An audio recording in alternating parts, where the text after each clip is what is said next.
সঞ্জয় আর দিয়া দুজন দুজনকে খুব ভালোবাসতো। তাদের একটি খুব সুন্দর এবং সুখের সংসার ছিল। কয়েক বছর পর দিয়া গেছিল ডাক্তারখানায় প্রেগন্যান্সি টেস্টের জন্য। সঞ্জয় বাড়িতে তার জন্য ওয়েট করছিল, কিন্তু দিয়া হসপিটাল থেকে ফিরে এসে সে টেনশন করতে থাকে, কারণ সে জানতে পেরেছে সে কোনোদিনও মা হতে পারবে না। সে বুঝতে পারছিল না কিভাবে কথাটা সঞ্জয়কে জানাবে।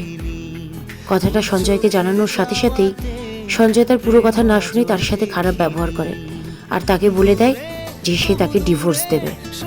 এরপর থেকে সঞ্জয় প্রায় প্রত্যেক দিনই মদ খেয়ে বাড়িতে আসতো এবং তার বউয়ের সাথে খারাপ ব্যবহার করতে থাকে। একদিন সঞ্জয় অফিস থেকে বাড়ি ফিরে এসে ভাবতে থাকে যে সে আর কোনো দিন বাবা হতে পারবে না। এই ভাবতে ভাবতে টেনশনে সে হাত ছুঁড়তে গিয়েই হঠাৎ করে তার হাতে সেই ফাইলটা এসে পৌঁছায়।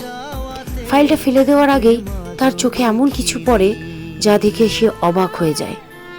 সে ফাইল থেকে এই রিপোর্টটা বার করতেই দেখে আসলে দিয়া নয়, সে কোনোদিন বাবা হতে পারবে না, কারণ ফলটা তার মধ্যে রয়েছে। সে সঙ্গে সঙ্গে দিয়াকে ডাকে। দিয়া তাড়াতাড়ি করে ঘরের মধ্যে চলে আসে আর সঞ্জয়কে বলে যে হ্যাঁ বলো, কি হয়েছে।